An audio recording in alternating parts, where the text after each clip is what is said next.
വേഗത്തിൽ കർത്താവിന്റെ മാറ്റമില്ലാത്ത വചനത്തിലേക്ക് പ്രവേശിക്കുകയാണ്. യാക്കോബ് എഴുതിയ ലേഖനം 3-ാം അധ്യായം അതിന്റെ 7-ാമത്തെ വാക്യം. മൃഗം, പക്ഷി, ഇഴജാതി, ജലജന്തു ഈ വകയെല്ലാം മനുഷ്യജാതിയോട് മെരുങ്ങിയിരിക്കുന്നു. നാവിനെയോ മനുഷ്യർക്കാർക്കും മെരുക്കാവതല്ല. അത് അടങ്ങാത്ത ദോഷം, മരണകരമായ വിഷം നിറഞ്ഞത്. അതിനാൽ നാം കർത്താവും പിതാവുമായവനെ സ്തുതിക്കുന്നു. ദൈവത്തിന്റെ സാദൃശ്യത്തിലുണ്ടായ മനുഷ്യരെ അതിനാൽ ശപിക്കുന്നു. പരിശുദ്ധാത്മാവ് ഒരു വ്യക്തിയുടെ ഹൃദയത്തിനകത്ത് ശുശ്രൂഷിച്ച് ഭാവബോധം കൊടുക്കുന്നു. എങ്ങനെയെന്ന് നമ്മൾ പഠിച്ചു കഴിഞ്ഞു. കർത്താവിന്റെ മുൻനിർണയത്തിനകത്തുള്ള വ്യക്തികളെ പരിശുദ്ധാത്മാവ് തന്റെ സമയത്ത് ശുദ്ധീകരിക്കും. ഹല്ലേലൂയ. വിശുദ്ധീകരിക്കുന്നത് പിതാവാം ദൈവമാണ്. നമുക്ക് നമ്മെ തന്നെ ഒരിക്കലും വിശുദ്ധീകരിക്കാൻ പറ്റത്തില്ല. മറിച്ച് വിശുദ്ധീകരണം എന്ന് പറയുന്നത്, ശുദ്ധീകരണം എന്ന് പറയുന്നത് അത് പിതാവാം ദൈവത്തിൻ്റെതാണ്. അവൻ വിശുദ്ധി എന്ന് പറയുന്നത് പിതാവാം ദൈവത്തിൻ്റെതാണ്. പിതാവാം ദൈവത്തിന്റെ വിശുദ്ധി എനിക്ക് തരികയാണ്. ഹല്ലേലൂയ. നമുക്കാർക്കും വിശുദ്ധിയില്ല. വിശുദ്ധി എന്ന് പറയുന്നത് പിതാവാം ദൈവത്തിൻ്റെതാണ്. അവന്റെ വിശുദ്ധി നമ്മുടെ അകത്ത് തന്ന് പിതാവാം ദൈവം നമ്മെ ശുദ്ധീകരിക്കാൻ പോകുകയാണ്. ഒന്നുകൂടി ഞാൻ ആവർത്തിക്കുകയാണ്. വിശുദ്ധീകരിക്കുക എന്ന് പറയുന്നത്, വിശുദ്ധി എന്ന് പറയുന്നത് അത് പിതാവാം ദൈവത്തിന്റെ നേച്ചറാണ്. എന്റെ അകത്ത് അവന്റെ വിശുദ്ധി പകർന്ന് എന്നെ ശുദ്ധീകരണത്തിലൂടെ വളർത്തി തന്റെ പുത്രനെ പോലെ ചുമന്നെയാക്കി തീർക്കാൻ പോകുകയാണ്. വിശ്വസിക്കുന്നവർ മാത്രം കരങ്ങൾ ഉയർത്തി ആമേൻ പറയാനാകട്ടെ. സ്തോത്രം. നമ്മൾ വിശുദ്ധീകരിക്കപ്പെടാൻ വേണ്ടി നമ്മൾ പല തീരുമാനങ്ങളും എടുക്കും. വിശുദ്ധിയിൽ നടക്കാൻ വേണ്ടി നമ്മൾ പല കാര്യങ്ങളും ചെയ്യും. ഹല്ലേലൂയ. അതൊന്നും പരിശുദ്ധാത്മാവിന്റെ ഹിതപ്രകാരമല്ലെങ്കിൽ അതിനെല്ലാം പരിശുദ്ധാത്മാവ് തന്നെ പൊളിച്ചു കളയും. പൊളിച്ചു കളഞ്ഞിട്ട് പറയും, ഇത് ജഡത്തിൻ്റെതാണ്, ഇത് ജഡത്തിൽ നിന്നുള്ളതാണ്, ഇത് ദൈവത്തോട് ശത്രുത്വമാണ്, അതുകൊണ്ട് ദൈവം അതിനെ പൊളിച്ചു കളയും. മറിച്ച് ആത്മാവ് ചില മർമ്മങ്ങളെ, ആത്മാവ് ചില പ്രേരണകളെ, ആത്മാവ് ചില ആഗ്രഹങ്ങളെ നിങ്ങളുടെ അകത്ത് ഈ വർഷം തരും. ഹല്ലേലൂയ. അത് നടത്തേണ്ടത് പരിശുദ്ധാത്മാവാണ്. പരിശുദ്ധാത്മാവ് അത് ചെയ്തെടുക്കും. കാരണം നിങ്ങളെ വിശുദ്ധീകരിക്കേണ്ടത് പിതാവാണ്. സ്തോത്രം. അതുകൊണ്ട് ഏൽപ്പിച്ചു കൊടുത്താൽ മതി. സമാധാനത്തോടെ ഇരിക്കുക. ഹല്ലേലൂയ. സമാധാനത്തിന്റെ ദൈവം തന്നെ നിങ്ങളെ മുഴുവനായി ശുദ്ധീകരിക്കും. നമ്മൾ വായിച്ചു കേട്ട വാക്യത്തിലേക്ക് നമ്മൾ വരികയാണ്. ആ വാക്യം ഇങ്ങനെ പറയുന്നത്, നമ്മുടെ ശരീരത്തിൽ ഒത്തിരി അവയവങ്ങളുണ്ടല്ലേ. ഹല്ലേലൂയ. നമ്മുടെ ശരീരത്തിൽ എന്തുണ്ട്? ഒത്തിരി അവയവങ്ങളുണ്ട്. പക്ഷെ ഈ നമ്മുടെ ശരീരത്തിൽ ഒത്തിരി അവയവങ്ങളുണ്ടെങ്കിലും നമ്മുടെ ശരീരത്തിൽ ഒരു അവയവം, അത് അനീതിയുടെ ലോകമാണ്. മനസ്സിലായോ? അതെന്താണ്? അനീതിയുടെ ലോകം. അനീതിയുടെ ലോകമായി നമ്മുടെ അവയവങ്ങളിൽ വസിക്കുന്ന, നമ്മുടെ ശരീരത്തിൽ വസിക്കുന്ന ഒരവയവമാണ് നമ്മുടെ നാവ്, നമ്മുടെ അധരം. സ്തോത്രം. ആധരത്തെ കുറിച്ച് പറയുകയാണ്, നമ്മുടെ അംഗങ്ങളുടെ കൂട്ടത്തിൽ, അംഗങ്ങളുടെ കൂട്ടമെന്ന് പറഞ്ഞാൽ അവയവങ്ങളുടെ കൂട്ടം, നമ്മുടെ അംഗങ്ങളുടെ കൂട്ടത്തിൽ അനീതിയുടെ ലോകമായി ഒരു അവയവം പ്രവർത്തിക്കുന്നു. ആ അവയവത്തിന്റെ പേരാണ് നമ്മുടെ നാവ് എന്ന് പറയുന്നത്.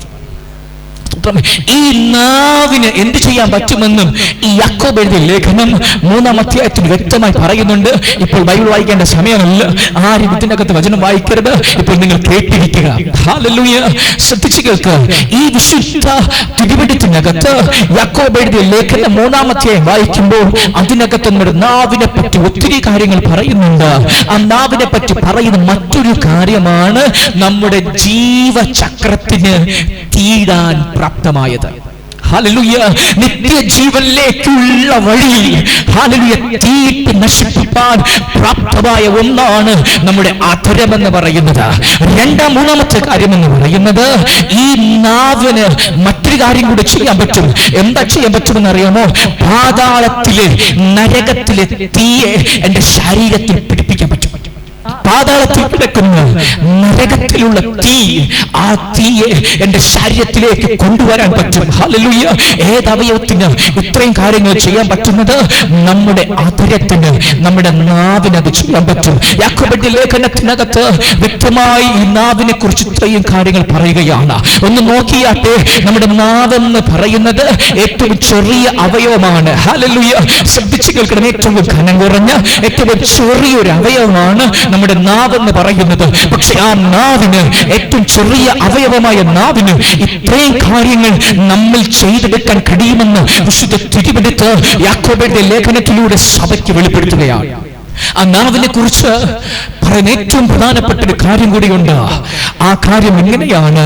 നാവിനെയോ മനുഷ്യർക്കാർക്കും മെരുക്കാവതല്ല, അത് അടങ്ങാത്ത ദോഷം, മരണകരമായ വിഷം. നാവിനെ പറ്റി പറയുന്ന മറ്റ് രണ്ട് കാര്യങ്ങൾ എന്താ? അടങ്ങാത്ത ദോഷം, മരണകരമായ വിഷം. ഹല്ലേലൂയ. ഈ കാര്യങ്ങളാണ്, ഇത്രയും വെളിപാടുകളാണ് നമ്മുടെ ശരീരത്തിൽ വസിക്കുന്ന, ശരീരത്തിൽ ഇരിക്കുന്ന നാവിനെ കുറിച്ച് വിശുദ്ധ തിരുവെടുത്ത് പറയുന്നത്. എന്താ നാവിന്റെ പ്രത്യേകത? ആ നാവ് ചെറിയൊരു അവയവമാണ്. ഹല്ലേലൂയ. ആ നാവിനെ കുറിച്ച് പറയുകയാണ്, നമ്മുടെ ജീവചക്രത്തിന് തീ പിടിപ്പിക്കാൻ പറ്റും നാവിനെ കൊണ്ട്. പാതാളത്തിലെ, നരകത്തിലെ തീ എന്റെ ശരീരത്തെ ബന്ധിപ്പിക്കാൻ പറ്റും ഈ നാവിന്. ഈ നാവിനെ കുറിച്ച് പറയുന്ന മറ്റൊരു കാര്യമാണ്, ഇത് അടങ്ങാത്ത ദോഷമുള്ളതാണ്, ഇത് മരണകരമായ വിഷമുള്ളതാണ്. ഇതാ നമ്മുടെ നാവിന്റെ പ്രത്യേകത. ഈ നാവുള്ള എല്ലാവരും ഒന്ന് കരങ്ങൾ ഉയർത്തി സ്തോത്രം ചെയ്തേ. കപ്പൽ കണ്ടിട്ടുള്ളവരൊന്ന് കരമുയർത്തിയ. കപ്പൽ, കപ്പലെന്ന് പറഞ്ഞാൽ ടൺ കണക്കിന് ഭാരം വഹിപ്പാൻ കഴിയുന്ന ഒരു സമുദ്രത്തിൽ ഉപയോഗിക്കുന്ന ഒരു വാഹനം കപ്പൽ. അതിനൊരു അമരക്കാരനുണ്ട്, ശരിയല്ലേ? അമരക്കാരൻ കപ്പലിന്റെ അത്രയും വളർന്നവനല്ല, അതൊരു മനുഷ്യനാണ്. സ്തോത്രം. ആ അമരക്കാരൻ ആ കപ്പലിനെ നിയന്ത്രിക്കുന്നതിന്റെ പേരാണ്, എന്ത് വെച്ചാ നിയന്ത്രിക്കുന്നറിയാമോ? കപ്പലുകളെ നിയന്ത്രിക്കുന്ന ഒരു ഉപകരണത്തിന്റെ പേരുണ്ട്, ചുക്കാൻ എന്ന് പറയും. ഹല്ലേലൂയ. ആ ചുക്കാൻ എന്ന് പറഞ്ഞാൽ ആ അമരക്കാരന്റെ കയ്യിലിരിക്കാനേ ഉള്ളൂ, ശരിയല്ലേ? ചുക്കാൻ എന്ന് പറഞ്ഞാൽ ആ അമരക്കാരന്റെ കയ്യിലിരിക്കാനേ ഉള്ളൂ. നീളവും വലിപ്പവും ടൺ കണക്കിന് ഭാരം വഹിക്കുന്ന, കടലിന്റെ തിരമാലകളെ ഭേദിച്ച് മുന്നോട്ടു പോകുന്ന ആ കപ്പല് നിയന്ത്രിക്കുന്നത് അമരക്കാരന്റെ കയ്യിലിരിക്കുന്ന ചെറിയൊരു ചുക്കാനാണ്, ചെറിയൊരു സാധനം. ആ സാധനം ഉപയോഗിച്ചാണ് ഇത്രയും വലിയ കപ്പലുകളെ കപ്പിത്താൻ അല്ലെങ്കിൽ അമരക്കാരൻ നിയന്ത്രിക്കുന്നത്. അപ്പോൾ ഇത്രയും വലിയ കപ്പലുകളെ നിയന്ത്രിക്കുന്നത് ഏതാ? ചെറിയൊരു ചുക്ക, അല്ലെ? ചെറിയൊരു സാധനം. ശ്രദ്ധിച്ചിട്ടുണ്ട്. കുതിരയ്ക്ക് മാത്രമാണ് ഏറ്റവും അധികം ലക്ഷ്യസ്ഥാനങ്ങളെ നോക്കി ഓടാൻ പ്രാപ്തിയുള്ളത്. ലക്ഷ്യസ്ഥാനം. ഹല്ലേലൂയ. അതുകൊണ്ട് അതിനെ എടുത്ത് പലരും ട്രെയിൻ ചെയ്യുന്നത്. അത് ലക്ഷ്യസ്ഥാനത്തേക്ക് നോക്കാൻ പ്രാപ്തിയുണ്ടെങ്കിലും ആ കുതിരയുടെ പ്രത്യേകത, അത് കാണുന്നിടത്തെല്ലാം ഓടും.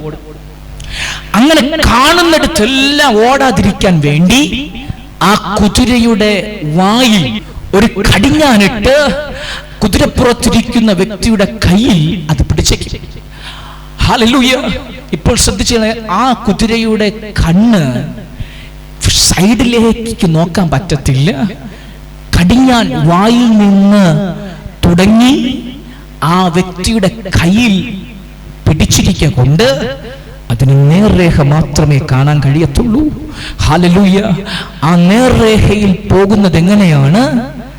നേർരേഖയിൽ പൊയ്ക്കൊണ്ടിരിക്കുന്ന കുതിര അങ്ങോട്ടും ഇങ്ങോട്ടും തിരിയണമെന്ന് എങ്ങനെയാ മനസ്സിലാക്കുന്നത്? ആ കടിഞ്ഞാൻ കുതിരപ്പുറത്തിരിക്കുന്ന വ്യക്തി ഏതു ഭാഗത്താണോ ചലിപ്പിക്കുന്നത് അതിന്റെ വായിൽ ആ ചലനം കിട്ടും. അങ്ങനെയാണ് കുതിര വലത്തേക്കും ഇടത്തേക്കും പോകുന്നത്. ഹോഴ്സ് പവറിനെ നിയന്ത്രിക്കുന്നത് ചെറിയൊരു കടിഞ്ഞാണ്, അല്ലെ? കുതിര ശക്തിയെ നിയന്ത്രിക്കുന്നത് എന്താ? ചെറിയൊരു കടിഞ്ഞാണ്. ഒരു മർമ്മം ഞാൻ പറയാം. നമ്മുടെ ശരീരത്തിൽ ഏറ്റവും ചെറിയ അവയവമാണ് നാവ്. ഈ നാവിനെ നിനക്ക് കടിഞ്ഞാണിട്ട് സൂക്ഷിക്കാൻ പറ്റിയാൽ നിന്റെ ശരീരത്തെ മുഴുവനും നിനക്ക് രക്ഷിക്കാം. ഹല്ലേലൂയ. നാവ് ചെറിയൊരു അവയവമാണ്. ഈ നാവിനെ നീ എത്രത്തോളം അധീനമാക്കുമോ, എത്രത്തോളം സ്വാധീനം ഉണ്ടാക്കുമോ, ഹല്ലേലൂയ, അത്രത്തോളം നിനക്ക് നിന്റെ ശരീരത്തെ രക്ഷിക്കാൻ കഴിയും. സ്തോത്രം. മനസ്സിലായവർക്ക് അന്ന് ദൈവത്തെ സ്തുതിക്കുന്നു. പക്ഷെ നാവിനെ കുറിച്ച് വിശുദ്ധ തിരുവെടുത്ത് പറയുകയാണ്, ഈ നാവ് അടങ്ങാത്ത ദോഷമുള്ളതാണ്. ഈ നാവ് മരണകരമായ വിഷമുള്ളതാണ്. ഈ നാവിനെ ആരാധീനമാക്കുമോ അവന് ഹല്ലേലൂയ തന്റെ ശരീരത്തെ മുഴുവനും രക്ഷിക്കാൻ കഴിയും. പക്ഷെ വിശുദ്ധ തിരുവെടുത്ത് പറയുന്നു, നാവിനെ ആർക്കും അധീനമാക്കാൻ കഴിയത്തില്ല. നിന്റെ മുമ്പിൽ പക്ഷി ഹല്ലേലൂയ മെരുങ്ങും, മൃഗം നിന്റെ മുമ്പിൽ മെരുങ്ങും, ഇഴജാതി നിന്റെ മുമ്പിൽ മെരുങ്ങും. പക്ഷെ നിന്റെ മുമ്പിൽ മെരുങ്ങാത്ത ഒന്നേ ഉള്ളൂ, അത് നിന്റെ നാവാണ്. മനുഷ്യന് മെരുങ്ങാത്ത ഒന്നേ ഉള്ളൂ. മനുഷ്യൻ പലതിനെ മെരുക്കുന്നുണ്ട്, പലതിനെ നിയന്ത്രിക്കുന്നുണ്ട്. പക്ഷെ മനുഷ്യന് നിയന്ത്രിക്കാൻ പറ്റാത്തത്, മെരുക്കാൻ പറ്റാത്തത് അവന്റെ ശരീരത്തിലെ ഒരവയവമാണ്. അവന്റെ നാവിനെ ആർക്കും മെരുക്കുവാനോ അടക്കുവാനോ കഴിയത്തില്ല. ഹല്ലേലൂയ. പറ്റുമോ നിങ്ങൾക്ക്? നാവിനെ അടക്കാൻ പറ്റുമെന്ന്, മെരുക്കാൻ പറ്റുമോന്ന്? എന്തുകൊണ്ട് ഈ നാവിനെ കുറിച്ച് ഇത് അടങ്ങാത്ത ദോഷമെന്നും മരണകരമായ വിഷമെന്നും ഈ നാവിനെ കുറിച്ച് എന്തുകൊണ്ട് പറയുന്നെന്ന് നിങ്ങൾക്ക് അറിയണ്ടേ? അറിയണ്ടേ? വ്യക്തമായ വചനം പറയുകയാണ്. യാക്കോബ് എഴുതിയ ലേഖനം 3-ാം അധ്യായം അതിന്റെ 9-ാമത്തെ വാക്യം. അതിനാൽ നാം കർത്താവും പിതാവുമായവനെ സ്തുതിക്കുന്നു, ദൈവത്തിന്റെ സാദൃശ്യത്തിൽ ഉണ്ടായ മനുഷ്യരെ അതിനാൽ ശപിക്കുന്നു. സ്തോത്രം. നാവിനെ കുറിച്ച് പറയുക. അടുത്ത വാക്യം, ഒരു വായിൽ നിന്നു തന്നെ സ്തോത്രവും ശാപവും പുറപ്പെടുന്നു. സഹോദരന്മാരെ, ഇങ്ങനെയായിരിക്കുന്നത് യോഗ്യമല്ല. ശ്രദ്ധിച്ചു കേൾക്ക്. ഈ നാവിന്റെ ഒരു പ്രശ്നം ഞാൻ പറഞ്ഞു തരാം. ഇതിനൊക്കെ ഒത്തിരി ആൾക്കാർ വചനം കേട്ടുകൊണ്ടിരിക്കുകയാണ്. സ്തോത്രം. വചനം കേൾക്കി തുടങ്ങുന്ന മുമ്പ് നമ്മൾ ഇവിടെ അധരങ്ങളെ തുറന്ന് കൈകൾ അടിച്ചു, പിതാവാം ദൈവത്തെ ആരാധിച്ചു, മഹത്വപ്പെടുത്തി. നാവ് കൊണ്ട് അന്യഭാഷ പറഞ്ഞു, പിതാവാം ദൈവത്തെ മഹത്വപ്പെടുത്തി. ഹല്ലേലൂയ. ചില മിനിറ്റുകൾ നമ്മൾ ഒത്തിരി സമയം, ചില മിനിറ്റുകളല്ല, നമ്മൾ ഒത്തിരി സമയം പിതാവാം ദൈവത്തെ സ്തോത്രം പറഞ്ഞു, അന്യഭാഷ പറഞ്ഞു, പിതാവെ വിളിച്ചു, അവനോടുള്ള സ്നേഹത്തെ നമ്മൾ വെളിപ്പെടുത്തി. ശരിയല്ലേ? ഇത് ഞായറാഴ്ച രാവിലെ 10 മണി തുടങ്ങി 1:30 മണി വരെ ഇത് തുടരും. നിങ്ങൾ ഈ സഭ വിട്ട് പുറത്തു പോയാൽ, നിങ്ങൾ നിങ്ങളുടെ ഭവനത്തിലേക്ക് പോയാൽ, നിങ്ങൾ നിങ്ങളുടെ ദിനചര്യകളിൽ ഏർപ്പെടുമ്പോൾ 3 മണിക്കൂർ പിതാവാം ദൈവത്തെ സ്തുതിച്ച അതേ അധരം കൊണ്ട്, പിതാവാം ദൈവത്തെ മഹത്വപ്പെടുത്തിയ അതേ അധരം കൊണ്ട്, പിതാവാം ദൈവത്തിന്റെ സാദൃശ്യത്തിലും സ്വരൂപത്തിലും സൃഷ്ടിക്കപ്പെട്ട മനുഷ്യരെ നാം ശപിക്കുക. സ്തോത്രം. എന്താ ഇതിന്റെ പ്രത്യേക? നാവിന്റെ പ്രത്യേക ശ്രദ്ധിച്ചുകൾക്ക്. നമ്മുടെ അധരത്തിനകത്ത് വസിക്കുന്ന നാവിന്റെ ഒരു പ്രത്യേകത ഞാൻ പറഞ്ഞു തരാം. ഞായറാഴ്ച 10 മണി മുതൽ 1:30 മണി വരെ നമ്മൾ അന്യഭാഷ പറയാൻ ഉപയോഗിച്ച നാവാണിത്. നമ്മൾ സ്തോത്രം പറയാൻ ഉപയോഗിച്ച നാവാണിത്. നമ്മൾ ഹല്ലേലൂയ പറയാൻ ഉപയോഗിച്ച നാവാണിത്. ദൈവത്തെ മഹത്വപ്പെടുത്തുവാൻ ചില പദങ്ങൾ പറഞ്ഞ് ആരാധിച്ച നാവാണിത്. എന്നാൽ ശുശ്രൂഷ കഴിഞ്ഞു, 1:30 മണി കഴിഞ്ഞ് നമ്മൾ ഭവനത്തിലേക്ക് പോയി, നമ്മൾ നമ്മുടെ കാര്യങ്ങൾ നമ്മൾ ഏർപ്പെട്ടു. ഹല്ലേലൂയ. 10 മണി മുതൽ 1:30 മണി വരെ ദൈവത്തെ മഹത്വപ്പെടുത്തിയ, ദൈവത്തെ സ്തുതിച്ച അതേ അധരം കൊണ്ട് നാം ഹല്ലേലൂയ, നാം ദൈവത്തിന്റെ സാദൃശ്യത്തിലും ദൈവത്തിന്റെ സ്വരൂപത്തിലും സൃഷ്ടിക്കപ്പെട്ട, നിർമ്മിക്കപ്പെട്ട മനുഷ്യരെ ആ നാവ് കൊണ്ട് നമ്മൾ ശപിക്കുകയാണ്. ആ നാവ് കൊണ്ട് നമ്മൾ പിറുപിറുക്കുകയാണ്. ആ നാവ് കൊണ്ട് നമ്മൾ ആ വ്യക്തിയെ ഹല്ലേലൂയ ശപിക്കുകയാണ്. ഇതാ നമ്മുടെ അധരം. ഇതാ നമ്മുടെ അധരം. മനസ്സിലായോ? അതുകൊണ്ട് വിശുദ്ധ തിരുവെടുത്ത് പറയുന്നത്, നാവിനെ മനുഷ്യർക്ക് അധീനമാക്കാൻ കഴിയുന്നില്ല. നാവിനെ മനുഷ്യർക്കാർക്കും അടക്കാൻ കഴിയുന്നില്ല. ഇത്ര വലിയ കപ്പലിന് മനുഷ്യന് കീഴടക്കാം, കുതിരശക്തിയെ മനുഷ്യന് കീഴടക്കാം. മൃഗം, പക്ഷി, ഏജാതി എല്ലാ മനുഷ്യന്റെ മുമ്പിൽ മെരുങ്ങുന്നു. മനുഷ്യൻ അവയെ മെരിക്കാൻ കഴിയുന്നു. എന്തേ നമ്മുടെ ശരീരത്തിൽ വസിക്കുന്ന, നമ്മുടെ അതിരത്തിന് കീഴെ വസിക്കുന്ന നമ്മുടെ നാവിനെ എന്തുകൊണ്ട് നമുക്ക് കടിഞ്ഞാണ്ടാൻ പറ്റുന്നില്ല? എന്തുകൊണ്ട് നാവിനെ നമുക്ക് സൂക്ഷിക്കാൻ കഴിയുന്നില്ല? കാരണം വിശുദ്ധ തിരുവെടുത്ത് പറഞ്ഞിരിക്കുകയാണ്, ഈ നാവ് ഹല്ലേലൂയ അടങ്ങാത്ത ദോഷമുള്ളതാണ്. ഈ നാവ് മരണകരമായ വിഷമുള്ളതാണ്. എങ്ങനെയാ നമ്മുടെ നാവ് മരണകരമായ വിഷമായി മാറുന്നത് എന്ന് പറഞ്ഞുതരാമോ? എന്ന് പറഞ്ഞ് എങ്ങനെയാ നമ്മുടെ നാവ്? വിശുദ്ധ തിരുവെടുത്ത് അങ്ങനെയല്ലേ പറഞ്ഞിരിക്കുന്നത്? നമ്മുടെ നാവ് എന്താ? അടങ്ങാത്ത ദോഷം. നമ്മുടെ നാവ് എന്താ? മരണകരമായ വിഷം. എന്തുകൊണ്ട് ഇത് അടങ്ങാത്ത ദോഷവും ഇത് മരണകരമായ വിഷം എന്ന് പറയുന്നത്? പറഞ്ഞേ. ഈ അധരം കൊണ്ടല്ലേ നമ്മൾ പിതാവിനെ മഹത്വപ്പെടുത്തിയത്? ഇതേ അധരം കൊണ്ടല്ലേ പിതാവാം ദൈവത്തിന്റെ സാദൃശ്യത്തിലും സ്വരൂപത്തിലും സൃഷ്ടിക്കപ്പെട്ട മനുഷ്യനെ, അല്ലെങ്കിൽ വീണ്ടും ജനിച്ച മനുഷ്യനെ നമ്മൾ ശപിച്ചത്? ശരിയാണോ? ശരിയാണോ തെറ്റാണോ? ഉപ്പുറവ കണ്ടിട്ടുള്ള ഒരു കരമൂർത്തിയെ, ഉപ്പുറവ. ആ ഉപ്പ് ഉറവയിൽ നിന്ന് മധുരമുള്ള ജലം വരുമോ? ഉപ്പുറവയിൽ നിന്ന് മധുരമുള്ള ജലം വരുമോ? ഒരു ഉറവയിൽ നിന്ന് മധുരവും കയ്പും ഒരുമിച്ച് വരുമോ? ഒരു ഉറവയിൽ നിന്ന് മധുരവും കയ്പും ഒരുമിച്ച് പുറത്തേക്ക് ഒഴുകുമോ? അങ്ങനെ ഒഴുകുന്നുവെങ്കിൽ, ഒരു ഉറവയിൽ നിന്ന് അങ്ങനെ ഒഴുകുന്നുവെങ്കിൽ, ഹല്ലേലൂയ, ആ ഉറവയ്ക്കൊരു അടിസ്ഥാനമുണ്ട്, ആ ഉറവയ്ക്കൊരു ആരംഭമുണ്ട്. അതെന്താണ് നമ്മൾ കണ്ടെത്തണം. ഞാൻ എന്ന ഉറവയിൽ നിന്ന് ഒരേ സമയം മധുരവും കയ്പും എന്റെ നാവിലൂടെ പുറപ്പെട്ടു വരുന്നുവെങ്കിൽ, ആ പുറപ്പെട്ടു വരുന്ന മധുരത്തിനും കയ്പിനും ഒരടിസ്ഥാനമുണ്ട്, ഒരാരംഭമുണ്ട്. ഹല്ലേലൂയ. കർത്താവ് പണിയപ്പെടാൻ ആഗ്രഹിക്കുന്നവരെ കർത്താവ് ശുദ്ധീകരിക്കും. ഒറ്റ കാര്യം കൂടി നിങ്ങൾ ശ്രദ്ധിക്കുക. നമ്മെ തന്നെ ഒന്ന് നോക്ക്. ഞായറാഴ്ച രാവിലെ വന്ന് പിതാവാം ദൈവത്തെ നമ്മൾ ഒരുമിച്ച് സ്തോത്രം പറയുകയാ, ഒരുമിച്ച് കരമടിച്ച് ആരാധിക്കുക, ഒരുമിച്ച് അന്യഭാഷകൾ സ്തോത്രം ചെയ്യുക, പിതാവാം ദൈവത്തെ മഹത്വം കൊടുക്കുകയാണ്, കർത്താവിനെ സ്തുതിക്കുകയാണ്. ഹല്ലേലൂയ.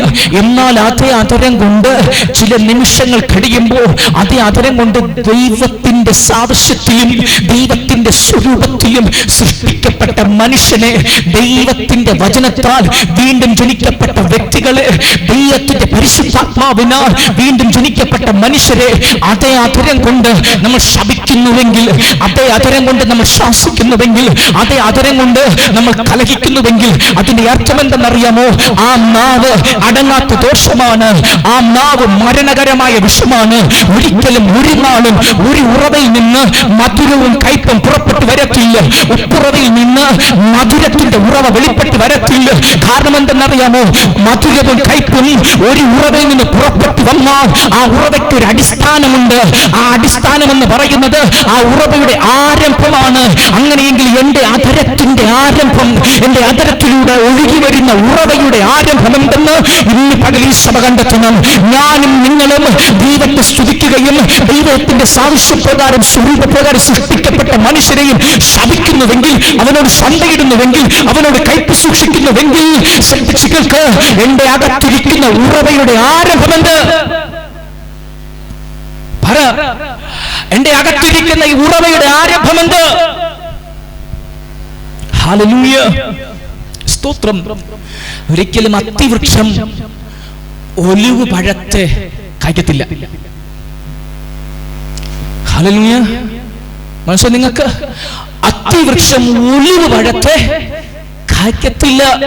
അത്തിവൃക്ഷം അത്തിപ്പഴം മാത്രമേ കായ്ക്കത്തുള്ളൂ. പക്ഷെ ഇന്നത്തെ സഭയെ ഒന്ന് നോക്കിയാൽ, എല്ലാ സഭകളുമല്ല, ചില സഭകളെങ്കിലും അത്തിവൃക്ഷമാണ് നമ്മൾ കാണുമ്പോൾ, അത്തിവൃക്ഷം. പക്ഷെ ആ വൃക്ഷത്തിൽ ഫലമെന്ന് പറയുന്നത് മറ്റൊരു ഫലമാണ്. അതെന്തുകൊണ്ട് വന്നു എന്ന് ചോദിച്ചത്, ആ ഉറവയ്ക്ക് ഒരു ആരംഭമുണ്ട്. ആ ഉറവയുടെ ആരംഭം എവിടെയാ? സ്തോത്രം. നിങ്ങളൊന്ന് ശ്രദ്ധിച്ചേക്ക്. അങ്ങനെ ഇപ്പൊ ബൈബിൾ വായിക്കരുത്, എന്നെ എങ്കിലേ നിങ്ങൾക്ക് മനസ്സിലാകത്തുള്ളൂ. പരിശുദ്ധാത്മാവിന് നിങ്ങളുടെ അകത്ത് ഇതിനെ തുറക്കണമെങ്കിൽ, ഈ വചനത്തെ തുറക്കണമെങ്കിൽ, ഹല്ലേലൂയ, നിങ്ങൾ ഇവിടെ വെച്ച് വചനം കേൾക്കണം. ഇവിടെ വെച്ച് വചനം കേട്ട് നിങ്ങൾ ഭവനത്തിൽ പോയി ദൈവസന്നിധിയിൽ സമയം കണ്ടെത്തിയിരിക്കണം, ഇത് വായിക്കണം. ഹല്ലേലൂയ. മനസ്സിലെങ്കിൽ മാത്രമേ പിതാവാം ദൈവത്തിന് നിങ്ങളുടെ അകത്ത് ഈ വചനത്തെ തുറന്നു തരാൻ പറ്റത്തുള്ളൂ. സ്തോത്രം. ഹല്ലേലൂയ. ഞാൻ കണ്ട ഒരു കാഴ്ച പറയട്ടെ. ഞാൻ ഒത്തിരി നാളുകൾ കൊണ്ട് അനുഭവിച്ചൊരു കാര്യമാണ്. പലർക്കും ബൈബിൾ വായിക്കാൻ കൊതി വരുന്നത് എപ്പോഴെന്നറിയാമോ? മർമ്മങ്ങൾ വെളിപ്പെടുമ്പോഴാണ്. സ്തോത്രം. നമ്മൾ മെസ്സേജ് കേട്ടുകൊണ്ടിരിക്കുക, ഒരു മർമ്മം വെളിപ്പെട്ടു, അത് വെളിപ്പെടുത്തിയത് പരിശുദ്ധാത്മാവാ. അത് വെളിപ്പെടുമ്പോൾ അപ്പം ബൈബിൾ വായിക്കണം. അത് വെളിപ്പെടുമ്പോ സത്യമാണ്. അങ്ങനെ ആ മർമ്മം വെളിപ്പെടുന്ന സമയം നമ്മുടെ ചിന്ത, നമ്മുടെ ദൃഷ്ടി ആ മർമ്മത്തിലേക്ക് പോകണം. ബൈബിൾ വായനയിലല്ല പോകേണ്ടത്. ഹല്ലേലൂയ. ക്ലിയറായോ? കേൾക്കുന്ന സമയം ആ മർമ്മത്തെ ജീവനാക്കി കൊണ്ടുപോകണം. മനസ്സിലായോ? നിങ്ങൾ ഇരുന്ന് കേൾക്കുക. ബൈബിൾ വായിക്കേണ്ട സമയം അല്ലത്. മർമ്മം വന്നാൽ, വചനത്തെ തുറന്നു തന്നാൽ, ആ തുറക്കപ്പെട്ട വചനം ആ സമയം ജീവനാക്കി കൊണ്ടുപോകണം. ഹല്ലേലൂയ. മനസ്സിലായോ? ജീവനാക്കി നിങ്ങൾ കൊണ്ടുപോകണം. എന്നിട്ട് ഭവനത്തിൽ പോയി ദൈവസന്നിധിയിലെ സമയം ചിലവാക്കണം.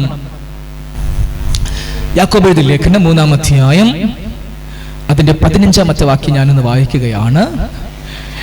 ഇത് ഉയരത്തിൽ നിന്ന് വരുന്ന ജ്ഞാനമല്ല, ഭൗമികവും പ്രാകൃതവും പൈശാചികവും ആയതത്രേ. സഹോദര, സഹോദരി, നിന്റെ അധരം കൊണ്ട് ഒരേ സമയം പിതാവാം ദൈവത്തെ മഹത്വപ്പെടുത്തുകയും അതേ സമയം കഴിഞ്ഞ് അതേ അധരം കൊണ്ട് ദൈവത്തിന്റെ സാദൃശ്യപ്രകാരം, സ്വരൂപപ്രകാരം സൃഷ്ടിക്കപ്പെട്ട മനുഷ്യരെ നീ ശപിക്കുന്നുവെങ്കിൽ നിന്റെ അകത്ത് ഒരു ഉറവയുടെ ആരംഭമുണ്ട്. ആരംഭത്തെ കുറിച്ച് പറയുകയാണ്. ഇത് ഉയരത്തിൽ നിന്ന് വരുന്ന ജ്ഞാനമല്ല, ഭൗമികവും പ്രാകൃതവും പൈശാചികവുമായതത്രേ. നീ ഭയപ്പെടണം. ഹല്ലേലൂയ. ഇങ്ങനെയുള്ള വ്യക്തിയുടെ അകത്ത് ദുരാത്മാക്കളുടെ കൈമാറ്റം നടന്നിട്ടുണ്ട്. ഏതോ ഒരു സമയത്ത്, ഏതോ ഒരു അനുഭവത്തിൽ ആ വ്യക്തിയുടെ അകത്തും പുറത്തും ഒരുപോലെ അനേകം ദുരാത്മാക്കളുടെ കൈമാറ്റം, ഏതോ ചില പാപം വഴി, ഏതോ ചില അശുദ്ധി വഴി ആ വ്യക്തിയുടെ അകത്ത് ദുരാത്മാക്കളുടെ കൈമാറ്റം ഒന്നല്ല, രണ്ടല്ല, എത്രയോ അധികം ദുരാത്മാക്കളുടെ കൈമാറ്റം ആ വ്യക്തിയുടെ അകത്ത് നടന്നിട്ടുണ്ട്. അതുകൊണ്ട് വിശുദ്ധ തിരുവെടുത്ത് പറയുന്നു, ഇങ്ങനെയുള്ള ഉറവിന്റെ ആരംഭമുള്ളവന്റെ അകത്ത് അത് ഭൗമികവും പൈശാചികവും പ്രാകൃതവുമാണ്, ഉയരത്തിൽ നിന്നുള്ളതല്ല. ഹല്ലേലൂയ. ശ്രദ്ധിക്കുക, ഏറ്റവും കൂടുതൽ ദുരാത്മാക്കളുടെ കൈമാറ്റം നടക്കുന്ന ഒരു പാപമാണ് ഹല്ലേലൂയ കുടുംബ ബന്ധത്തിന് പുറത്തുള്ള ലൈംഗിക ബന്ധം. ഹല്ലേലൂയ. ഭാര്യ ഭർത്താവ് ദൈവം അനുവദിച്ച കുടുംബ ബന്ധത്തിന് പുറത്ത് ഏതെങ്കിലും തരത്തിൽ ഏതെങ്കിലും വ്യക്തി ലൈംഗിക ബന്ധം, ശാരീരിക ബന്ധത്തിൽ ഏർപ്പെടുന്നുവെങ്കിൽ ഒരു സംശയവും വേണ്ട, ഒത്തിരി ദുരാത്മാക്കൾ ആ രണ്ട് ശരീരത്തിലും കൈമാറ്റം നടക്കും. ഹല്ലേലൂയ. അങ്ങനെ ഒരു പാപമാണ് ലൈംഗിക പാപം. സ്തോത്രം. അതുപോലെ ഒരു പാപത്തെ കുറിച്ച് പറയാ. ഹല്ലേലൂയ. മനസ്സിലാകുന്ന സ്തുതിക്കുന്നു. സ്തോത്രം. ഏതോ ഒരു പ്രായത്തിൽ ഹല്ലേലൂയ ഇങ്ങനൊരു പാപം നിങ്ങൾ വന്നു. ദൈവം വെച്ച പരിമിതികൾ കടന്ന് നീ പാപം ചെയ്തു. ആ മനുഷ്യന്റെ അകത്ത് ഡസൻ കണക്കിന് ദുരാത്മാക്കളുണ്ട്. അതുപോലെ ഒരു പാപത്തെ കുറിച്ച് പറയുകയാണ്, ഒരേ ഉറവിൽ നിന്നും എങ്ങനെയാണ് നിനക്ക് ദൈവത്തെ സ്തുതിക്കാൻ പറ്റുന്നത്? ആ ഉറവിൽ നിന്നും എങ്ങനെയാണ് ദൈവത്തിന്റെ സാദൃശ്യം സ്വരൂപത്തിൽ സൃഷ്ടിക്കപ്പെട്ട മനുഷ്യനെ ശമിക്കാൻ പറ്റുന്നത്? അതിന് കാരണം എന്താ? നിന്റെ അകത്ത് ഹല്ലേലൂയ ഉറവ കിടപ്പുണ്ട്. ഉറവയുടെ ആരംഭം എന്ന് പറയുന്നത് ഹല്ലേലൂയ ഉയരത്തിൽ നിന്നുള്ളതല്ല, അത് ഭൗമികമാണ്, അത് പ്രാകൃതമാണ്, അത് പൈശാചികമാണ് എന്ന് പറഞ്ഞാൽ ഇതിനകത്തുകൂടെ ഒത്തിരി ദുരാത്മാക്കളുടെ കൈമാറ്റം ആ വ്യക്തിയുടെ അകത്ത് നടന്നു കഴിഞ്ഞു. സ്തോത്രം, ഹല്ലേലൂയ. ഇതൊക്കെ സഭയിൽ വന്നിരുന്നാലുള്ള അവസ്ഥയോ? ചിന്തിക്കാൻ പറയാ.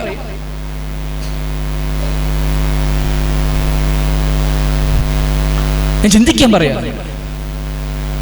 സാന്നിധ്യം ഇറങ്ങത്തില്ല, പരിശുദ്ധാത്മാവിന്റെ പ്രവൃത്തി വെളിപ്പെടത്തില്ല, ആത്മാവിന്റെ ഫലം വരത്തില്ല. ഹല്ലേലൂയ. ഞാൻ ഈ ശുശ്രൂഷയെല്ലാം മാറ്റിവെച്ച് ഇങ്ങനെ ശുശ്രൂഷിക്കേണ്ടതിന് പകരം ഞാൻ അവർക്ക് വേണ്ടി ശുശ്രൂഷിക്കണം. ദുരാത്മാക്കളെ ഇളക്കുന്ന ശുശ്രൂഷകൾ അത് ചെയ്യണം. അത് ചെയ്താൽ 10 വർഷമെങ്കിലും ചെയ്യേണ്ടി വരും. ഈ ശുശ്രൂഷ നടക്കത്തില്ല. ഹല്ലേലൂയ. മനസ്സിലായി? നിങ്ങൾക്ക് പറയുന്ന മനസ്സിലാവുന്നുണ്ടോ? ഒത്തിരി സമയങ്ങൾ ഞാൻ ആ ശുശ്രൂഷയുടെ പിന്നാലെ നടക്കണം. സ്തോത്രം. നമ്മുടെ സഭയ്ക്കകത്ത് ശുദ്ധീകരണം നടക്കത്തില്ല, പാപബോധത്തിന്റെ ശുശ്രൂഷ നടക്കത്തില്ല, നിത്യജീവന്റെ ശുശ്രൂഷ നടക്കത്തില്ല, ദൈവനീതിയുടെ ശുശ്രൂഷ നടക്കത്തില്ല, വീണ്ടെടുപ്പിന്റെ ശുശ്രൂഷ നടക്കത്തില്ല, പാപമോചനത്തിന്റെ ശുശ്രൂഷ നടക്കത്തില്ല. ഹല്ലേലൂയ. ഇതൊക്കെ നടക്കുമ്പോൾ, ഈ ശുശ്രൂഷയൊക്കെ വെളിപ്പെടുമ്പോൾ അതൊക്കെ അങ്ങ് കൊടുക്കും. ഹല്ലേലൂയ. ഇങ്ങനെ നമ്മുടെ അധരത്തെ നമുക്ക് കടിഞ്ഞാണിട്ട് സൂക്ഷിക്കാൻ പറ്റുന്നില്ലെങ്കിൽ, കടിഞ്ഞാണിടാൻ പറ്റുന്നില്ലെങ്കിൽ കപ്പലും മരിക്കാം, അല്ലേ? വിമാനത്തെ പോലെ നിയന്ത്രിക്കാം. പക്ഷേ നിന്റെ അകത്തിരിക്കുന്ന നാവ്, അതിനെ നിയന്ത്രിക്കാൻ നിനക്ക് പറ്റുന്നില്ല, അതിനെ കടിഞ്ഞാണിടാൻ പറ്റുന്നില്ല. അതിന്റെ ആ കാര്യം എന്താ? നിന്റെ അകത്ത് ഭൗമികവും പ്രാകൃതവും പൈശാചികവുമായ ഒരു ഉറവ കിടപ്പുണ്ട്. ഉയരത്തിൽ നിന്ന് പ്രാപിച്ച ഉറവയല്ല, പൈശാചികമായ ഉറവ. പ്രാകൃതം എന്ന് പറഞ്ഞാൽ ദൈവത്തിന്റെ വചനമായി ഒരു ബന്ധവുമില്ലാത്ത ഉറവ. ഹല്ലേലൂയ. ലോകത്തിൽ നിന്നുള്ള ഉറവ ഇത്രയും കിടപ്പുണ്ട്. സ്തോത്രം. ഈ ഉറവയിൽ നിന്നാണ് ഹല്ലേലൂയ നിന്നെ കണ്ടാൽ ദൈവത്തെ സ്തുതിക്കുന്നവൻ എന്ന് പറയും, നിന്നെ കണ്ടാൽ നീ അന്യഭാഷ പറയുന്നവൻ എന്ന് പറയും, നിന്നെ കണ്ടാൽ നല്ല ആരാധിക്കുന്നവൻ എന്ന് പറയും, നിന്റെ വസ്ത്രധാരണമൊക്കെ കണ്ടു കഴിഞ്ഞാൽ നീ ഭക്തിയോടെ ജീവിക്കുന്നവൻ എന്ന് പറയും. പക്ഷേ ഹല്ലേലൂയ ചില മീറ്റുകൾ ഒന്ന് ശ്രദ്ധിച്ചാൽ എനിക്ക് നിനക്ക് അറിയാൻ കഴിയും, ആ ആദരം എന്ന് പറയുന്നത് ഒരു നേരം ദൈവത്തെ സ്തുതിച്ചാൽ മറ്റൊരു നേരം ഹല്ലേലൂയ മനുഷ്യനെ വിധിക്കുന്ന നാവ. അതിന്റെ ഉറവ് മറ്റൊന്നാ. അതുകൊണ്ട് നമ്മൾ ശുദ്ധീകരിക്കപ്പെടണം, നമ്മൾ വിശുദ്ധീകരിക്കപ്പെടണം. പുത്രൻ വന്നത് ന്യായവിധിയിലാകാതെ നിത്യജീവൻ പ്രവേശിക്കാൻ വേണ്ടിയിട്ടാ പുത്രൻ വന്നത്. പക്ഷേ പുത്രൻ വന്ന് ഇത്രയൊക്കെ കാര്യങ്ങൾ ചെയ്തിട്ടും ഇന്ന് സഭ മുഴുവനും ന്യായവിധിയില്ല. മറ്റൊരു വാക്യം കൂടി നമുക്ക് വായിക്കാം. മത്തായിയുടെ സുവിശേഷം 12-ാം അധ്യായം 33-ാമത്തെ വാക്യം.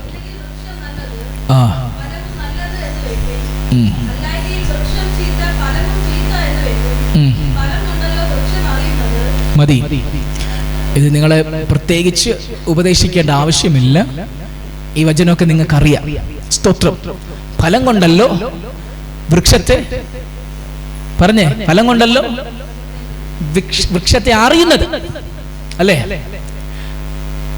അപ്പോ അത്തിപ്പഴത്തിന് പകരം ഒലിവ് കാഴ്ച, ഇങ്ങനെയുള്ള വ്യക്തികളെ വിളിക്കുന്ന ഒരു പേരുണ്ട്. തൊട്ടടുത്ത വാക്യം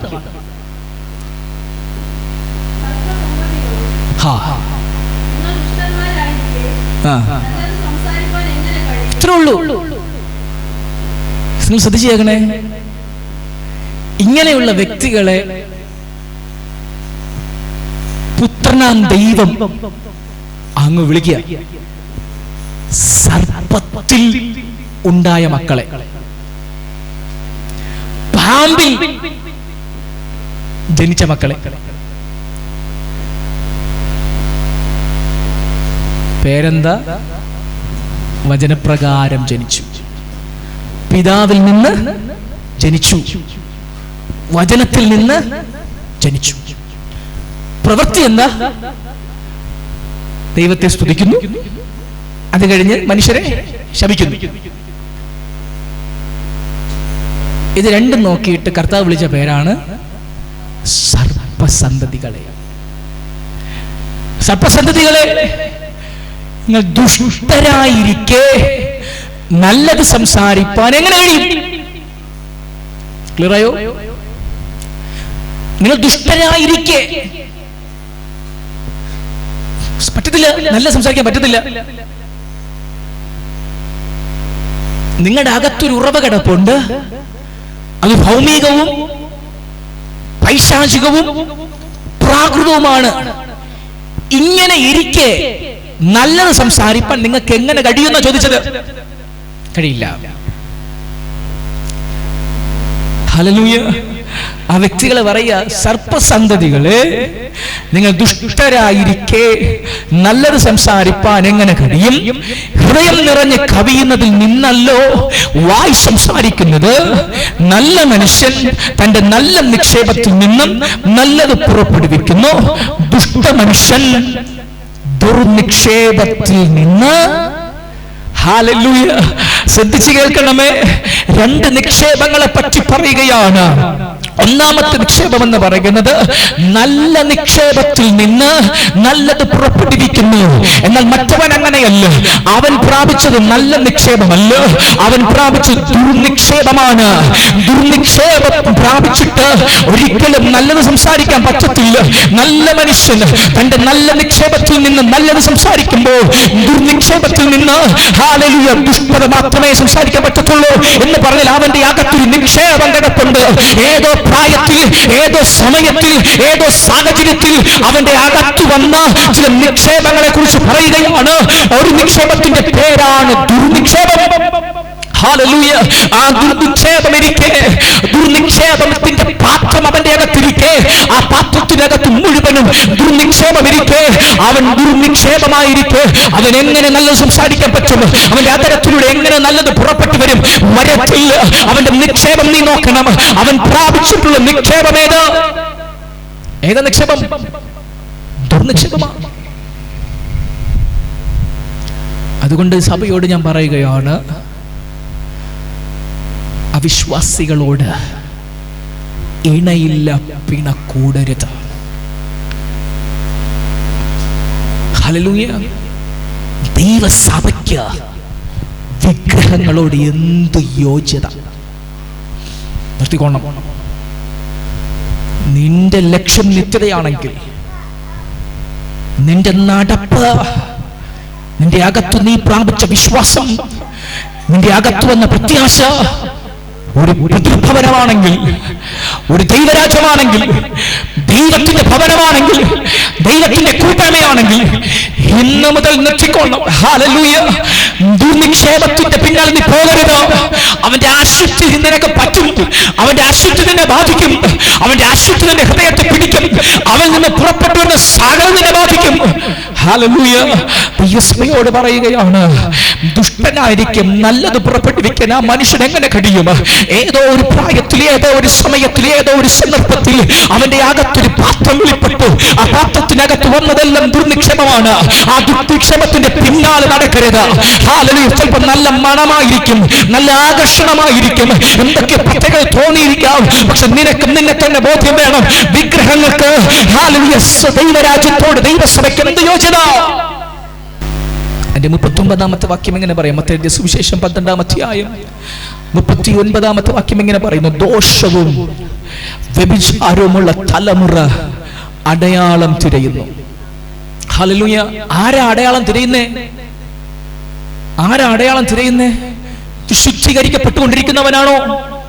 ദൈവരാജ്യത്തിന്റെ ഉറപ്പ് ലഭിച്ച് ആ ദൈവരാജ്യത്തിന് വേണ്ടി ലാക്കിലേക്ക് ഓടുന്നവനാണോ അടയാളം തിരിയുന്നത്? ഹല്ലേലൂയ. വിശ്വാസ പ്രത്യാശ നിറഞ്ഞവനാണോ അടയാളം തിരിയുന്നത്? ഹല്ലേലൂയ. യേശുവിന്റെ രക്തത്താൽ, അറുക്കപ്പെട്ട കുഞ്ഞാന്റെ രക്തത്താൽ വീണ്ടെടുക്കപ്പെട്ട് വലിയേറെ രക്തം ശുദ്ധീകരണം പ്രാപിച്ച് ഹല്ലേലൂയ പിതാവിന്റെ സന്നിധിയിൽ നീതിമാനാണ്, വിശുദ്ധനാണ്, നിഷ്കളങ്കനാണ്, ഞാൻ കുറ്റമില്ലാത്തവനാണ്, ഞാൻ ക്രിസ്തുവിൽ ഇരിക്കുന്നു ഹല്ലേലൂയ എന്ന ബോധമുള്ളവനാണോ അടയാളം തിരയുന്നത്? അല്ല. അടയാളം തിരയുന്ന ഒറ്റ ജാതിയേ ഉള്ളൂ, ദോഷവും വ്യഭിചാരമുള്ള തലമുറ. ആ തലമുറ ചോദിച്ചുകൊണ്ടിരിക്കും, എന്തെങ്കിലും അത്ഭുതം നടക്കുമോ, എന്തെങ്കിലും അടയാളം കാണുമോ? അതിന്റെ കൂട്ടത്തിലല്ല നീ. ഹല്ലേലൂയ.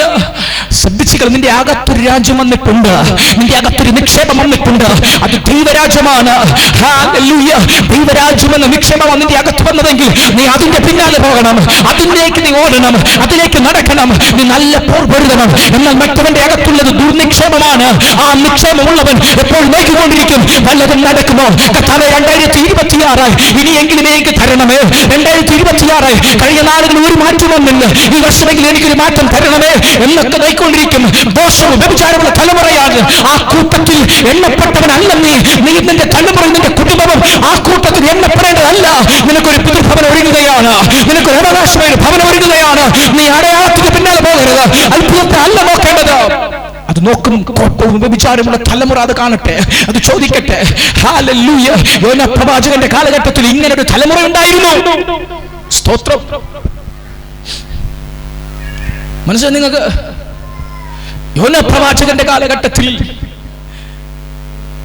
ഇങ്ങനൊരു തലമുറയാ ഉണ്ടായിരുന്നത് നിനവേയിൽ.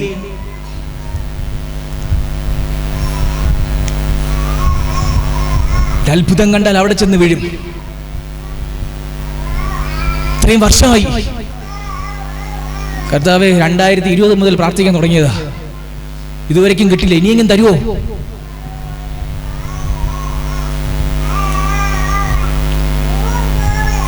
ദൈവനീതിയെ കുറിച്ച് പഠിപ്പിക്കുക, വീണ്ടെടുപ്പിനെ കുറിച്ച് പഠിപ്പിക്കുക. കൈപ്പണിയല്ലാത്ത നിത്യമായ ഭവനം നിനക്കുണ്ട്, നിന്റെ ശാശ്വതമായ അവകാശത്തെ കുറിച്ച് പഠിപ്പിക്കുക. ഇതൊക്കെ വിട്ടിട്ട് എന്നും ചോദിക്കുക, വല്ലതും കിട്ടുമോ, വല്ലതും കാണാൻ പറ്റുമോ? ദോഷവും വ്യഭിചാരമുള്ള തലമുറ കാണേണ്ടത് നിന്റെ കണ്ണ് കാണട്ടെ. കണ്ണ് തുറന്ന് കാണ് പ്രിയമുള്ളവരെ. നിന്റെ പിന്നിൽ ഒരു സൈന്യം നിൽക്കുന്നത് നിനക്ക് കാണാം. കണ്ണു തുറന്ന് നോക്ക്, നിന്റെ കൂടെ ദൂതന്മാർ നടക്കുന്നത് നിനക്ക് കാണാം.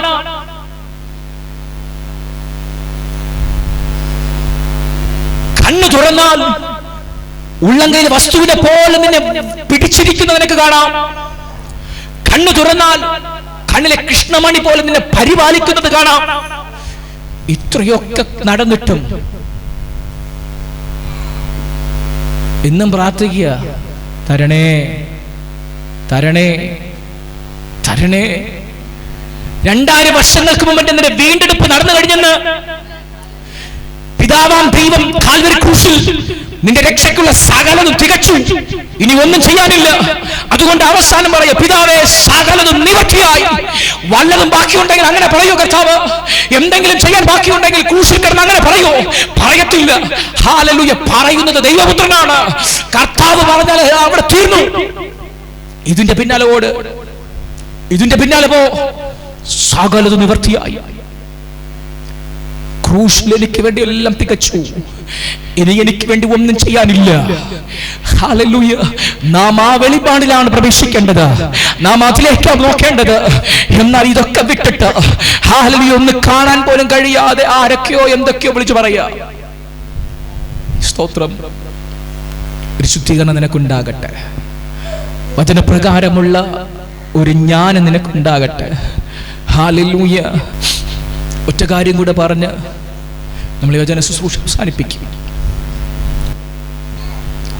യാക്കോബ് എഴുതിയ ലേഖനം 4-ാം അധ്യായം അതിന്റെ 4-ാമത്തെ വാക്യം മുതൽ വായിച്ചാട്ടെ. കഴിഞ്ഞ ആഴ്ച പഠിച്ച കാര്യമാണ്. ലോകസ്നേഹം ആ വാക്യം ഞാനൊന്ന് വായിക്കട്ടെ. ലോകസ്നേഹം ദൈവത്തോട് ശത്രുത്വമാകുന്നു എന്ന് നിങ്ങൾ അറിയുന്നില്ലയോ? ആകയാൽ ലോകത്തിന്റെ സ്നേഹിതനാകുവാൻ ഇച്ഛിക്കുന്നവനെല്ലാം ദൈവത്തിന്റെ ശത്രുവായി തീർന്നു. സ്തോത്രം. ലോകസ്നേഹം എന്നൊരു സ്നേഹമുണ്ട്, ദൈവസ്നേഹം എന്നൊരു സ്നേഹമുണ്ട്. ശ്രദ്ധിച്ചു കേൾക്കണം.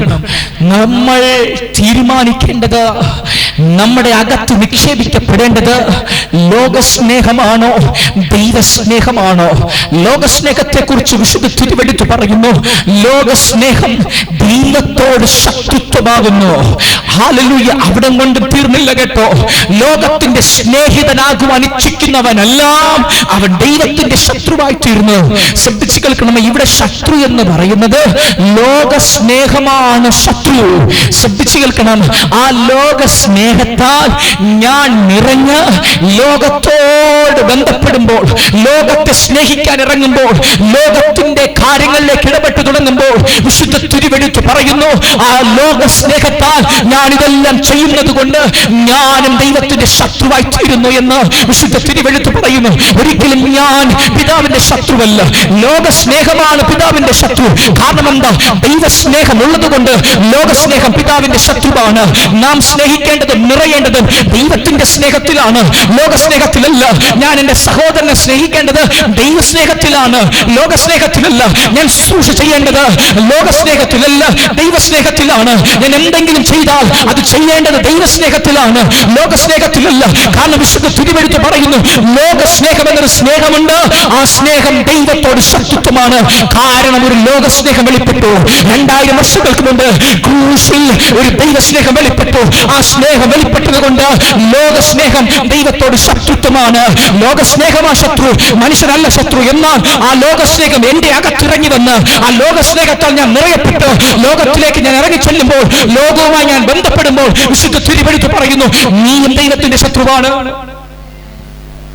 ഹല്ലേലൂയ. ക്ലിയർ ആയോ നിങ്ങൾക്ക്? ഇനി പറ, എന്റെ അകത്ത് നിക്ഷേപിക്കപ്പെടുന്ന സ്നേഹം എന്താ? ഹല്ലേലൂയ. ഒറ്റ വാക്യം കൂടി വായിച്ച് നമുക്ക് അവസാനിപ്പിക്കാം. 1 യോഹന്നാൻ 3-ാമത്തെ വാക്യം. കാൺമീൻ, നാം ദൈവമക്കൾ എന്ന് വിളിക്കപ്പെടുവാൻ പിതാവ് നമുക്ക് എത്ര വലിയ സ്നേഹം നൽകിയിരിക്കുന്നു. അങ്ങനെ തന്നെ നാം ആകുന്നു. ലോകം അവനെ അറിഞ്ഞിട്ടില്ലായകൊണ്ട് നമ്മെയും അറിയുന്നില്ല. ഹല്ലേലൂയ. ശ്രദ്ധിച്ചു വചനം പറയാ, കാൺമീ, നാം ദൈവമക്കൾ എന്ന് വിളിക്കപ്പെടുവാൻ പിതാവ് നമുക്ക് എത്ര വലിയ സ്നേഹം നൽകിയിരിക്കുന്നു. നോക്കിയാട്ടെ, ആരാ സ്നേഹം നൽകിയത്? പിതാവ്. കാൺമീൻ, നോക്ക്, ക്രൂശിലേക്ക് നോക്ക്, പുത്രനെ നോക്ക്. ഞാൻ ദൈവമക്കൾ എന്ന് വിളിക്കപ്പെടുവാൻ പിതാവ് നമുക്ക് എത്ര വലിയ സ്നേഹം നൽകിയിരിക്കുന്നു. ഹല്ലേലൂയ. ഏറ്റവും പ്രധാനമാണ് ദൈവസ്നേഹം. ഈ ദൈവസ്നേഹത്താൽ അല്ലാതെ നിന്റെ അടുത്തിരിക്കുന്ന സഹോദരനെ നിനക്ക് സ്നേഹിക്കാൻ പറ്റത്തില്ല. ഞാൻ അതുകൊണ്ട് ആദ്യം ചോദിച്ചതാ, നിന്റെ അകത്ത് ലോകസ്നേഹമാണെങ്കിൽ 1 മാസം 2 മാസമൊക്കെ സ്നേഹം അങ്ങ് തുടരും, പിന്നെ അത് തകരും, അത് പിന്നെ പകയാകും. അത് ദൈവസ്നേഹമല്ല, അത് ലോകസ്നേഹമാണ്. ഈ ലോകസ്നേഹം കൊണ്ട് എനിക്ക് നിങ്ങളെ സ്നേഹിക്കാൻ പറ്റത്തില്ല. ലോകസ്നേഹം കൊണ്ട് ഞാൻ നിങ്ങളെ സ്നേഹിച്ചാൽ എന്റെ ശുശ്രൂഷ മുഖാന്തരം നിങ്ങളെ എനിക്ക് നരകത്തിലേക്ക് പറ്റും. നിങ്ങളെ എനിക്ക് നിത്യ രാജ്യത്തിൽ നിന്ന്, നിത്യജീവനിൽ നിന്ന് നിങ്ങളെ ഒഴിപ്പിക്കാൻ പറ്റും. ഹല്ലേലൂയ. ക്ലിയറായി നിങ്ങൾക്ക്? നിങ്ങൾ എന്നെയും ലോകസ്നേഹത്തെ സ്നേഹിച്ചാൽ നിങ്ങൾക്ക് എന്നിൽ അസൂയ ജനിക്കും.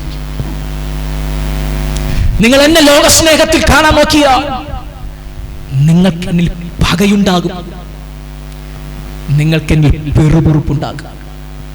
കാരണം നിന്നിൽ വസിക്കുന്ന ലോകസ്നേഹമാണ്. Hallelujah, hallelujah. എത്ര പേർക്ക് മനസ്സിലായി? അതുകൊണ്ട് ഈ വർഷം ഞാൻ പറയുക, ലോകസ്നേഹത്തിൽ നമ്മൾ ആരെയും സ്നേഹിക്കരുത്. നമ്മൾ ഈ കൽപ്പനയിലൊന്ന് നിലനിന്നാലുണ്ടല്ലോ ഈ സഭ വളരും.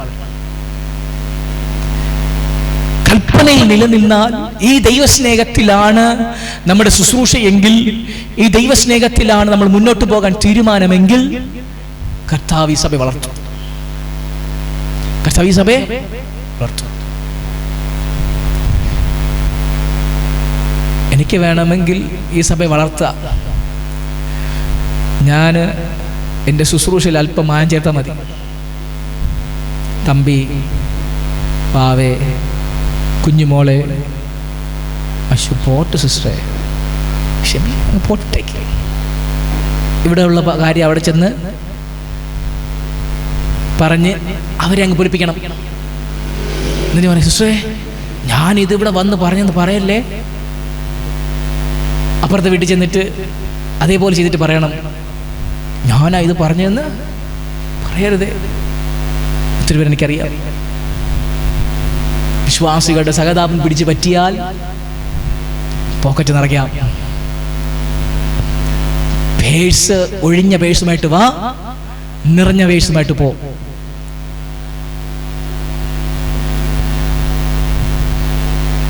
അങ്ങനെയൊക്കെ ചെയ്യാം. ഹല്ലേലൂയ.